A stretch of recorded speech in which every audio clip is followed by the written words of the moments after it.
going on, guys? Welcome back to your Lake Fork Guide. Man, it's cold out there. There's ice outside of this garage. And today we're going to tell you the ways to get the most consistent reaction bites out of these bass when everybody else is shivering and shrugging their shoulders like, I don't know what to do with my hands, Coach. I can't catch nothing. We're going to tell you how to catch them today.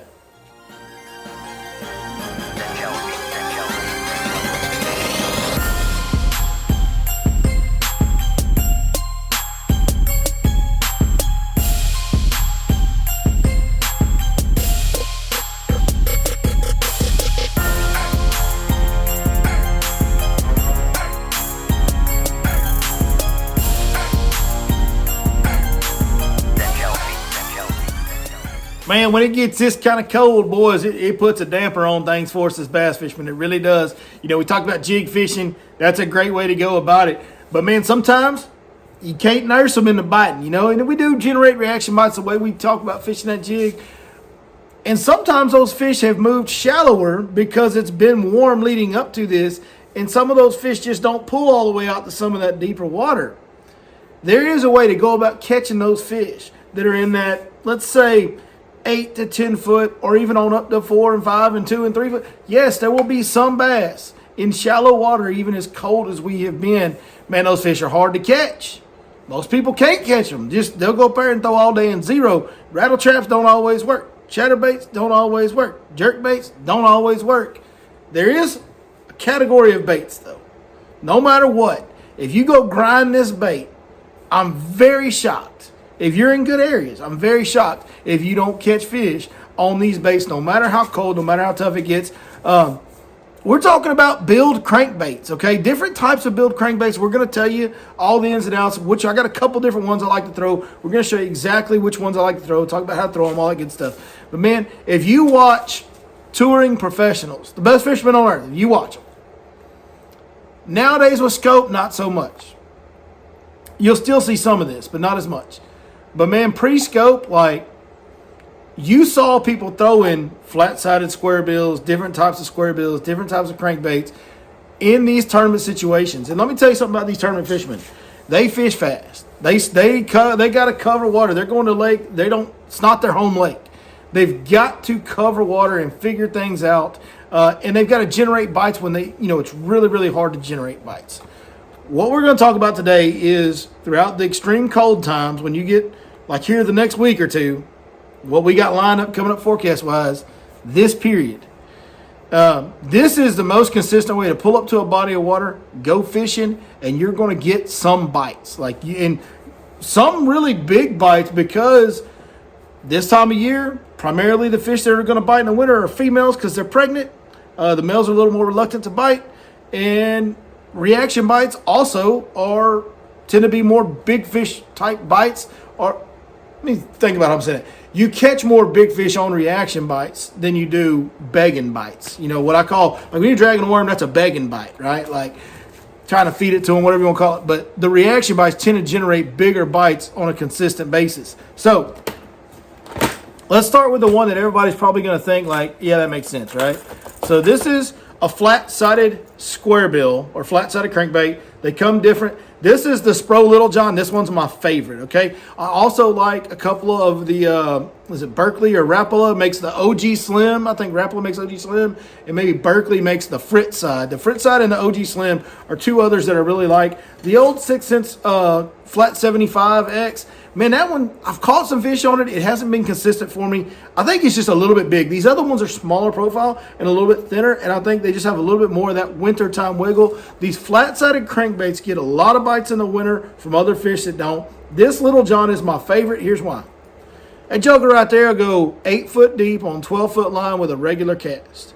It gets some depth to it, boys. Now, you can always shorten it up by making shorter casts, holding the rod tip up, upsizing your line. If you go with bigger line, it won't go as deep. So if you don't want it to get to 8 foot or 9 foot or whatever it's getting to for you, you don't have to. But if you make a long cast, like just a nice long cast on 12-pound line, you can get that bait easily to 8, 9 foot of water. Like, it's so easy. So love this bait for that. Also love it because if you've been around the block in the fishing world, and you fish different crankbaits, they'll bite all of them a little bit. There are some crankbaits that they just bite better. There's a different vibration, a different deflection quality, whatever it is, some things that we can't quite compute in our heads. There's something to certain models of crankbaits that get bit. You just got to take my word for it. I'm not sponsored by them. I got no affiliation with Spro whatsoever. This one right here gets bit, boys. Like, this one gets bit as good as any crankbait I've ever seen. Like, they bite this thing. So for the Spro Little John, it's a smaller crankbait. Like I said, it's not, there you go. It's not very big. It's really thin. It's pretty light. So I'm throwing that on your typical kind of like smaller 1.5 square bill type of rod, right? Or even sometimes a rod as small as what I throw a jerkbait on. Like a 7-foot medium action rod is something you want to throw this on. Whatever it is, you want to have plenty of bend in the rod because it is pretty small, and these so that'll make it easier to cast. But also these trebles aren't very big, so you need a rod that has some good bend to it to help with the shock absorption, keeping the fish pinned up. So 12-pound, like I said, I throw it on 12-pound line. Now you can throw it on fluorocarbon. I throw it on 12-pound mono because I like the extra stretch for trebles. That's me personally. Okay, you could throw it on 12 or 10-pound fluorocarbon and be fine and get it even deeper than the 8 or 9 foot I'm getting it to potentially. So I don't know. I haven't experimented with that, but it could and probably should do that.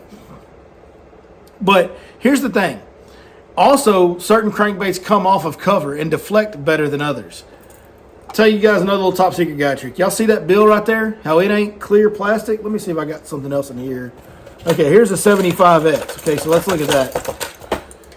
Okay, well, that one's just not clear because of its age. Here's the 75X that's a little newer. All right, that one right there has got water stain on it. Let's just say that. So y'all see how that's your typical square bill lip. It's a clear plastic bill, right? See how that one is not clear. I've heard people call this a circuit board bill. It's like a carbon fiber. I don't know what it is, but here's what I do know. Every crankbait I've ever had with those kind of bills, they catch fish better. I don't know what else to say other than there's got to be some difference. You know, I would guess there has to be some difference in the hardness of this bill and the way it deflects when it hits something. Because, you know, with all these baits, they're shaking, right? So as they're shaking, that bill's sticking out further than the body. When it hits something, it's usually that bill hits and causes it to bounce off of an object, a tree, a rock, whatever. There's got to be something to that bill that makes it deflect a little bit harder, a little bit wider, you know, a little bit more erratic deflection quality, and that is why they bite it better. But all these crankbaits that have this plastic-looking circuit board, you know, solid-colored, kind of foggy-looking bill, I don't know how else to describe it, they all get bit better. I don't know why, they just do. But always, and I mean always, deflecting is such a big part of triggering bites with a billed crankbait of any kind. So that's what you want to do. Like if you're around some timber, if you're around some brush, if you're around some rock, you want it to contact that. Now what you don't want it to do is dig. You know, you don't want a crankbait, especially in the wintertime. You don't want a crankbait you don't want to throw that in 4 foot of water and have it just going, just like digging a trench in the dirt, throwing up mud everywhere. It doesn't, when it does that, it just kind of buries itself in it and scoots along it. It doesn't get that, you know, that bouncy, erratic deflection action is what you're really looking for, not the digging. So if you're throwing it around rock, you want it to hit it, you know, every 5 to 10 wiggles of the head. You want pop, pop, pop, like that's kind of what you want. You want it ticking, not digging. And you can vary the depth and how often it's hitting bottom or hitting your objects by rod tip a lot. Like you can actually have a pretty big difference on how a bait runs by pointing the rod straight down, dipping it down into the water if you have to, or holding it, you know, anywhere in between, all the way to straight up, which is going to be the highest, right? But you got to be careful of when you hold the rod up, it's going to be a little more snaggy because it positions the nose up a little more, right? So if a crankbait's running like this, these hooks are trailing. If I position that nose up a little, now my crankbait, my hooks are a little more exposed. So you will be a little more snaggy as you hold the rod tip all the way up. I will say that. So that one runs, like we said, 8 to 9 foot. So this is going to be good no matter how cold it gets, guys. I mean, this is good for main lake fish, creek fish, whatever you want to throw them at. Like, this is just the cover the water bait when it's cold. This is the one you traditionally see tournament anglers throwing the most. Something of this sort, whether it's an OG Slim, like we talked about, a Fritz side, or the Spro Little John. These types of baits are the ones that you see tournament anglers at the highest level covering a lot of water when it's really cold. Alton Jones Jr. won I believe it was the last Bass Pro Tour event at Lake Fork. He won it on a bait just like that. I don't remember which model it was exactly, but it was one of those three that I just mentioned, I'm pretty sure. So, but he won that getting out in the flats outside of creek channels and right around creek channels, banging that crankbait, deflecting it off of trees and roots. That's exactly how he won that tournament. So very, very effective for a lot of years. If you haven't ever thrown these, man, like, you get to wintertime, it gets tough. Just pick it up and go fishing. You fish it long enough, you're going to figure it out. You're going to get bit on this and catch fish. All right, the next one is a little bit more of for a certain scenario, okay? So, and we've had some of this scenario here. So a couple different scenarios, I should say. So we had a very mild December. We had fish very, very shallow. Y'all saw in a video 2 or 3 weeks ago, whatever it was. We had fish very, very shallow at the end of December. We had water temp 58, 59 degrees. I think those fish were starting, like they were getting on the bank. Like they were starting to think about spawning. Not spawning, but they were thinking about, like they were moving that direction. And then we got a lot of cold, obviously. And it got colder before this, and now it's gotten really cold. So what usually happens in that situation, once the fish it falls over, the daylight period is starting to grow, it's getting longer, those fish start thinking about spawning. It's just a matter of how long they wait to go up based on moon cycles and temperatures and length of days and things like that. But in my experience, if they've gotten really shallow after fall, they don't typically go real, real deep. Those fish just kind of pull back out and hunker down. And sometimes that's in a ditch or a drain that's only 2 or 3 foot deep, depending on where they are in the lake. Okay? There's some fish that I found in December that right now are sitting in 2 to 5 foot of water in drains, okay, or creek channels, ditches, whatever you want to call them, the low spots in those big flats. For those fish, okay, and also warming trend fish. Now, warming trend fish, this doesn't matter as much for, because here's the deal with warming trend fish. They will bite a lot of things. They will bite this crankbait I'm about to show you and talk to you about, but they will also bite a chatterbait. They will also bite a Cinco. They will also bite a Texas rig. They will also bite trap. They will also bite, the list goes on. Like warming trend fish, when that water starts warming up and that shallow water is the warmest, those fish will bite just about anything you want to throw at them. That's the reality of those fish. But the other situation, okay, so when fish have been shallow and it gets cold and they just kind of suck into a drain, right? And they get reluctant to bite because of that. Or if you just have a lake where you have an extensive shallow population of bass, like Lake Palestine used to be this way when it had grass up on the north end, and I think it's still this way somewhat. But like you had fish there that lived beyond the Kickapoo Bridge at Lake Palestine. They never moved out, really. They pulled out to the drains and the ditches and stuff, but they never moved out of that. It's a big, expansive area that's just not very deep. Just, anywhere from 0 to 5 foot deep is like the majority of the water up there north of that Kickapoo Bridge on Palestine.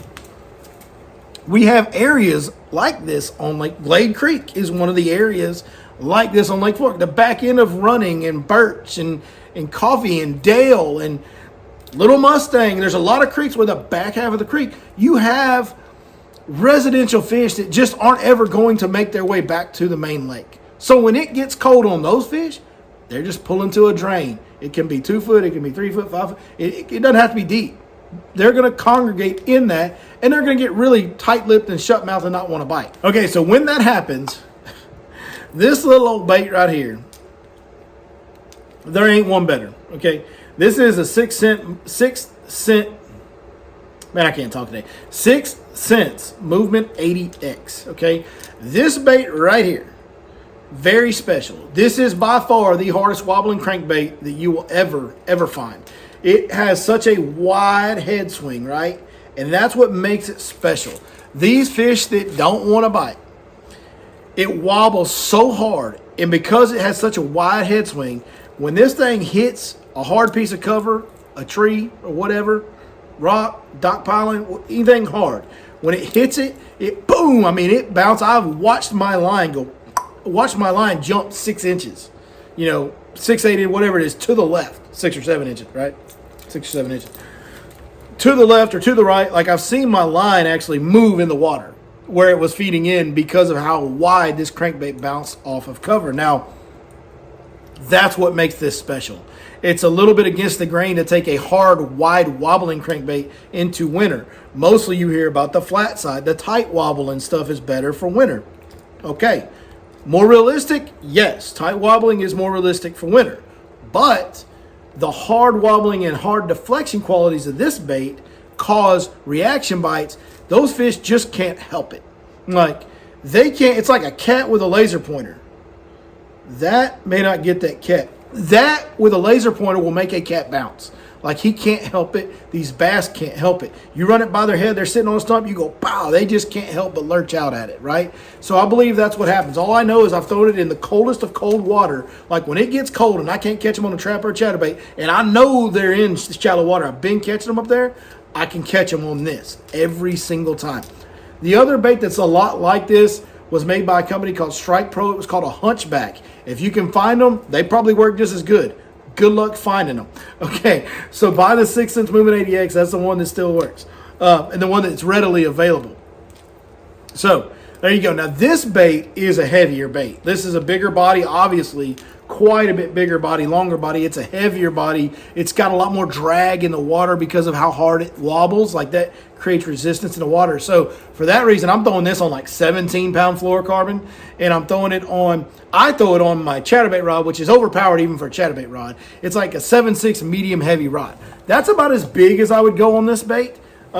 Honestly, it probably should be on like a 7.2 medium heavy or something like that. Something with a little thinner at the bottom end, a little less backbone. Give it a little more bend further down the rod in order to keep it hooked up with treble hooks. But it's got pretty big trebles on it. It creates a lot of drag. You need a bigger rod than you do with, say, a normal square bill for sure. So that bait I can't express. Like, when you fish that one, it ain't time to slow down.